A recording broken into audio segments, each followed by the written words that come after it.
ఈ జాను ఏమో ఎప్పుడు అక్క గురించి ఆలోచిస్తూ ఉంటుంది, అక్క గురించి మాట్లాడుతూ ఉంటుంది. వివేక్ గురించి అస్సలు పట్టించుకోదు. వాడేమో అర్ధాకలితో వెళ్ళిపోయాడు అని దేవయాని అరుస్తూ ఉంటే, అలా మాట్లాడకండి ఆంటీ, ఏ భార్యకైనా కూడా భర్త గురించి ఆలోచన ఉంటుంది, భర్తని బాగా పట్టించుకుంటుంది. మీరు ఇలా మాట్లాడితే జాను చాలా బాధపడుతుంది అని మనిష అంటే, ఇది బాధపడే రకంగా ఉందా?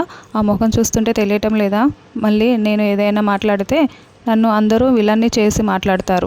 ఛీ అంటూ దేవయాని వెళ్ళిపోతుంది. జాను బాధపడుతూ ఉంటే మనీషా జాను భుజం మీద చెయ్యి వేసి, ఏంటి జాను, ఆంటీ మాటల్ని అస్సలు పట్టించుకోకు, వివేక్ తినకుండా వెళ్ళాడని ఆంటీ కాస్త బాధపడుతుంది అన్నట్లు నేను కిట్టి పార్టీకి వెళ్తున్నా, నువ్వు నాతో పాటే వస్తావా? ఎందుకంటే నువ్వు ఇంట్లోనే ఉన్నావనుకో ఆంటీ ఏదో ఒకటి నిన్ను మాట్లాడుతూ బాధ పెడుతూనే ఉంటుంది. అదే నాతో పాటే వచ్చావనుకో కాస్త ఫ్రెష్ అప్ అవుతావు అని మనీష అంటుంది. ఎప్పుడు నీతో పాటే ఆంటీని తీసుకువెళ్తావు కదా అని జాను అంటే, ఇది మనలాంటి యంగ్స్టర్స్ కోసం, అలాంటి ఆంటీల కోసం కాదు, నువ్వు వస్తావా చెప్పు జాను అని మనీష అనడంతో, సరే ఫ్రెష్ అయ్యి వస్తాను, కలిసి వెళ్దాం అని జాను అంటుంది.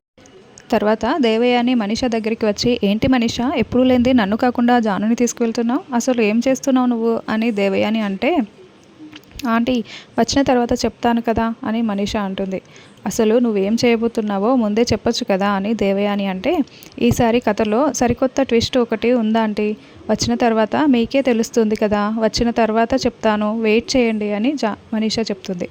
జయదేవ్ దీక్షితులు గారి దగ్గరికి వచ్చి, ఏంటి దీక్షితులు గారు, మళ్ళీ మిత్రకి ఏమైనా గండం ఉందా, అందుకే నన్ను పిలిపించారా, మిత్రని ఎలా కాపాడుకోవాలి చెప్పండి అని అడుగుతూ ఉంటే, ఈసారి గండం మిత్రకి కాదు కుటుంబానికే గండం ఉంది జయదేవ్, పెద్ద ప్రమాదం ముంచుకొస్తోంది, కుటుంబం అంతా కూడా చీలికలుగా చిన్న భిన్నం అయిపోతుంది, అక్క చెల్లెల మధ్య వైరం, అన్నదమ్ముల మధ్య వైరం రాబోతుంది, ముందుగా జాగ్రత్త పడకపోతే నందన్ వంశం నామరూపాలు లేకుండా అయిపోతుంది, హెచ్చరించడానికే పిలిచాను అని దీక్షితులు గారు చెప్తూ ఉంటే జయదేవ్ చాలా టెన్షన్ పడుతూ ఉంటాడు.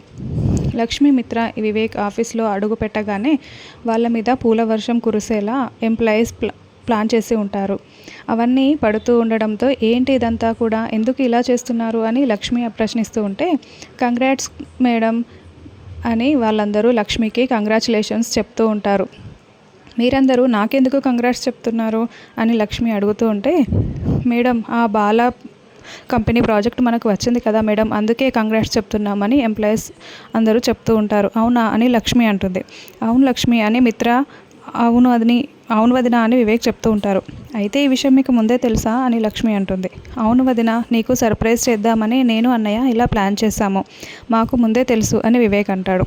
ఏదైతేనేం ఆ బాలా కంపెనీ ప్రాజెక్టు మనకు వచ్చింది, చాలా సంతోషంగా ఉంది అని లక్ష్మి అంటుంది. ఆ ప్రాజెక్ట్ ఎక్కడ రాదు అని నువ్వు చాలా టెన్షన్ పడ్డావు కదా లక్ష్మి, మనకే వచ్చింది, ఇక రిలాక్స్ అవ్వు మిత్ర చెప్తాడు. అవునండి, మనం ఒక మెట్టు ఎక్కినట్లే అని లక్ష్మి చెప్తుంది. మేడం మీరు చైర్మన్గా అయిన తర్వాతే ఇలా ఒకదాని మీద ఒకటి ప్రాజెక్టులన్నీ మన కంపెనీకి వస్తున్నాయి, ఇదంతా మీ వల్లే మేడం అని స్టాఫ్ చెప్తూ ఉంటే, నేను కాదు ఇదంతా చేసింది, నా వెనుక ఉండి మిత్ర గారు నన్ను నడిపిస్తున్నారు అని లక్ష్మి చెప్తుంది. ఆ ప్రాజెక్టు మనకు వచ్చింది కాబట్టి నేను మీకు ఈ నెల బోనస్ ఇస్తున్నాను, అలాగే ఆ ప్రాజెక్టు పూర్తయిన తర్వాత మీ శాలరీలు కూడా హైక్ చేస్తాను అని లక్ష్మి ఎంప్లాయీస్కి మాట ఇస్తుంది. థ్యాంక్ యూ మేడం అని వాళ్ళందరూ చాలా సంతోషపడుతూ ఉంటారు. తర్వాత మనీష జానుని కిట్టి పార్టీకి తీసుకువేస్తుంది. అక్కడ ఒక 5-6 మంది లేడీస్ కుర్చీలో కూర్చొని ముందు తాగేవాళ్ళు మందు సిగరెట్లు తాగుతూ ఉంటారు. జాను ఇదంతా చూస్తూ కొంచెం నర్వస్గా ఫీల్ అవుతుంది. నేను నా ఫ్రెండ్ని తీసుకువస్తానని చెప్పాను కదా, తినే నా ఫ్రెండ్ జాను అని మనీష అందరికీ పరిచయం చేస్తుంది. ఏంటి జాను అలా నర్వస్గా ఫీల్ అవుతున్నావు, ఫీల్ ఫ్రీ అని మనీష చెప్తుంది. నీకోసమే వెయిట్ చేస్తున్నాం మనీష, మరి గేమ్ మొదలు పెడదామా అని వాళ్ళు అనడంతో, జాను ఆట ఆడదామా, మొదలు పెడదామా అని మనీష అంటే, జాను మాట్లాడకుండా సైలెంట్గా ఉంటుంది. అయ్యో నర్వస్ ఫీల్ కావద్దు, సరే మీరందరూ కాసేపు తనతో మాట్లాడండి, అప్పుడు తను ఫ్రీ అయిపోతుంది, తర్వాత ఆట మొదలు పెడదాము అని మనీష చెప్తుంది. అప్పుడే మనీష వాళ్ళందరికీ కన్నుతో సైగలు చేస్తుంది. ఒక్కొక్కరిగా జానుని ప్రశ్నలు అడగడం మొదలు పెడతారు. నువ్వు ఏం చేస్తుంటావు అని అడగడంతో ఏమీ లేదు, నేను హౌస్ వైఫ్ని అని జాను చెప్పడంతో ఓ ఇంట్లో వంట చేస్తూ అందరికీ సేవలు చేస్తూ ఉంటావు అంతే కదా అని ఒక ఆవిడ అంటుంది. తను ఎవరో కాదు, lucky group of industries Lakshmi ఉంది కదా తన చెల్లి అని మనిష చెప్తుంది. అంటే అక్క సీఈఓ అయితే చెల్లెలు ఇంట్లో పని మనిషిలాగా వంట చేసుకుంటూ ఉంటుందా, ఇదేం విడ్డూరం అని ఇంకొక ఆవిడ అంటుంది. ఇంకొక ఆవిడేమో మీ వారేం చేస్తుంటారు అని అడగడంతో మా వారు ఆఫీస్ వర్క్కి దగ్గరుండి మొత్తం తానే చూసుకుంటూ ఉంటారు అని అంటే, అయితే ఏ సీఈఓనో డైరెక్టరో కాదా మీ ఆఫీస్లో పనివాడిలా పనిచేస్తున్నాడా, అయినా సొంత అక్కయ్య ఉండి మరిదిని అలా పనివాడిలా ఎలా వాడుకుంటుంది అని మీరెలా ఆవిడ మాటలు వింటున్నారు, పని వాళ్ళలా పనిచేస్తున్నారని ఇంకొక ఆవిడ అంటుంది. సరేలే వీళ్ళ మంచితనాన్ని తను క్యాష్ చేసుకుంటుంది, లీవ్ ఇట్, మనం గేమ్ స్టార్ట్ చేద్దామా, డిపాజిట్ ఎంత అని మనీష అడగడంతో ఎప్పట్లాగే 1 lakh అని వాళ్ళు చెప్తారు. జాను నువ్వు కూడా ఆడుతున్నావు కదా, మరి నీ 1 lakh కూడా బయటపెట్టు అని అడుగుతూ ఉంటే అయ్యో నా దగ్గర లేదండి అని జాను అంటుంది. అయ్యో జాను నేను నీకు విషయం ముందే చెప్పలేదు కదా, కిట్టి పార్టీ అంటే తలా 1 lakh పెట్టి గేమ్ ఆడతాము, ఎవరు గెలిస్తే ఆ డబ్బులంతా వాళ్ళకే వస్తాయి, అది పాకెట్ మనీ లాగా ఉపయోగించుకుంటారు అని మనీష అంటుంది. అదేంటి నువ్వు ఒక కంపెనీ సీఈఓకి చెల్లెలి నీ దగ్గర డబ్బులు లేవా, సరే ఆన్లైన్ ట్రాన్సాక్షన్ అయినా కూడా చెయ్యి అని అనడంతో నా దగ్గర బ్యాంక్లో కూడా అంత అమౌంట్ లేదండి అని జాను చెప్తుంది. మనీష నువ్వు ఇవ్వు జాను 1 lakh కూడా అని అనడంతో అయ్యో నేను 1 lakhe తీసుకువచ్చాను, ఆన్లైన్ ట్రాన్సాక్షన్ కూడా లిమిట్ అయిపోయింది, ఇందాక నీకు 1 lakh పంపించాను కదా అని మనీష చెప్తుంది. మరి ఇప్పుడు జాను ఎలా ఆడుతుంది అని అందరూ ప్రశ్నిస్తూ ఉంటే జాను ఒక పని చేయి, లక్ష్మికి కాల్ చేసి 1 lakh పంపించమని అడుగు అని అనడంతో అవును ఆ పని చెయ్యి, ఏంటి కంపెనీ సీఈఓ అయి ఉండి 1 lakh నీకు ఇవ్వలేదా అని వాళ్ళు చెప్తూ రెచ్చగొడుతూ ఉంటారు. అయ్యో వద్దు నేను అడగను అని జాను అంటుంది. ఇలాంటప్పుడే ఎవరి బుద్ధి ఎలాంటిదో తెలుసుకోవచ్చు, నువ్వు అడుగు జాను అని మనీష బలవంతం చేస్తుంది.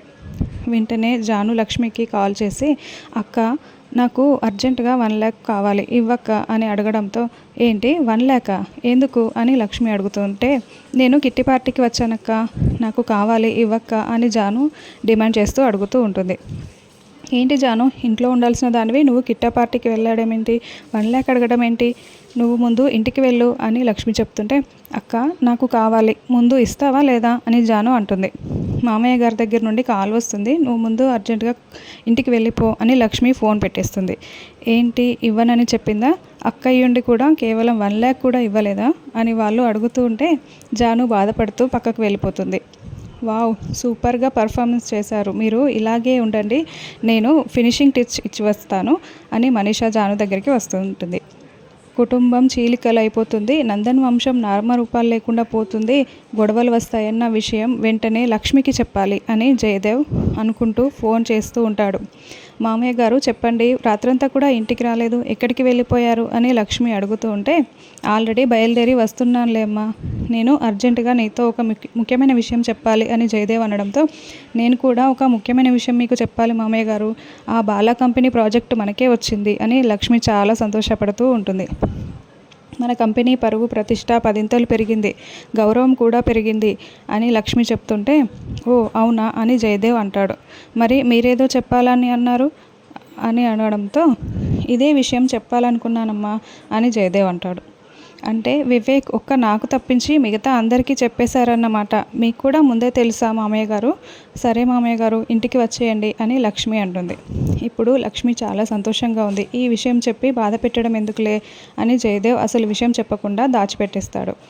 ఏంటి జాను మీ అక్క 1 lakh రూపాయలు ఇవ్వలేదని ఆలోచిస్తున్నావా, ఇప్పటికైనా కళ్ళు తెరుచుకో జాను, అప్పుడేమో నీ గురించి కనీసం ఆలోచించకుండా వెళ్ళిపోయింది, కనీసం మున్నర్లో ఉన్నానన్న విషయమైనా నీతో చెప్పిందా, లేదే, తిరిగి వచ్చిన తర్వాత జయమ్మార్ కూతురులా నటించింది కానీ జయమ్మార్ కూతురుగా నేను నటిస్తున్నాను అని నేనేమైనా దగ్గరుండి చూసుకుందా, అప్పుడు కూడా లేదు, నిన్ను ఒంటరిగానే మిగిలించేసింది, తర్వాత వివేక్ నిన్ను ఏదో ధైర్యం చేసి తాళి కట్టాడు కానీ లేకపోతే మీ ఇద్దరికి కనీసం మీకు పెళ్లి చేయాలన్న ఆలోచన కూడా మీ అక్కకి లేదు కదా, ఇప్పుడేమో చైర్మన్ అయిపోయింది, నీకు కనీసం 1 lakh రూపాయలు ఇవ్వటం లేదు, ఇప్పటికైనా మీ అక్క గురించి ఆలోచించడం పక్కన పెట్టేసి నీ ఫ్యామిలీ గురించి వివేక్ గురించి ఆలోచించడం మొదలుపెట్టు, అక్క అస్సలు అక్క అన్నలు తమ్ముళ్ళు అంటే పెళ్లి కాకముందు ప్రేమలు చూపిస్తారేమో కానీ పెళ్ళైన తర్వాత ప్రేమలు చూపించరు జాను, ఇప్పటికైనా కళ్ళు తెరుచుకో అని మనీషా చెప్తుంది. దాంతో జాను లక్ష్మిపై కోపంతో రగిలిపోతూ ఉంటుంది. తర్వాత లక్ష్మి వర్క్ చేసుకుంటూ ఉంటే, చూడు లక్ష్మి, నువ్వు చేసిందేమీ నాకు నచ్చలేదు అని మిత్ర అనడంతో ఏమైందండి అని లక్ష్మి అడుగుతూ ఉంటుంది. అసలు ఆ ప్రాజెక్ట్ వచ్చినందుకు నువ్వు ఎంప్లాయీస్కి బోనస్లు ఇస్తాననడము, శాలరీస్ హైక్ చేస్తానని చెప్పడము నాకు ఏమీ నచ్చలేదు అని మిత్ర అనడంతో, అంటే అలా చెప్తే వాళ్ళు ఇంకా బాగా పని చేస్తారు కదండి, అందుకే చెప్పాను అని మీకు నచ్చలేదా అని లక్ష్మి అంటుంది. అసలు ఏం నిర్ణయమైనా తీసుకునే ముందు అందరితో డిస్కస్ చేసి కదా నిర్ణయాన్ని చెప్పాలి. కనీసం నాతో ఒక్క మాట కూడా చెప్పకుండా నీపాటికి నువ్వు నిర్ణయం తీసుకోవటమేనా అని మిత్ర అంటే కంపెనీ సీఈఓగా నాకు ఆ అధికారం ఉందని చెప్పానండి, సారీ అండి అని లక్ష్మి చెప్తుంది. వివేక్ ఏమో ఎవరికీ తెలియకుండా నీకు సర్ప్రైజ్లు ఇవ్వటము, నువ్వేమో నీ పాటికి నువ్వు నిర్ణయాలు తీసుకుని సాలరీ పెంచుతానని చెప్పటము, ఇక మరి నేనున్నది ఎందుకు అని అరుస్తూ ఉంటాడు.